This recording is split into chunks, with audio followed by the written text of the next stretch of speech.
This is the new ShadeWave 2.0. We've logged in. We have create case or lookup case. So let's go ahead and create case. Your shade guides are here and they're no different. Then I'm going to select on the right hand side Vita Classic, okay, and the shade tab. And let's just scroll down into the D3.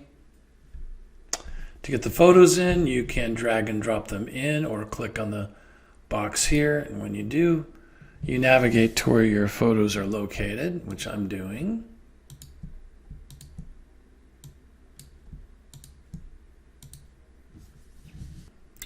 The photos are in and you must click on is the shade guide and shade tab correct? So you click on that and then save and create.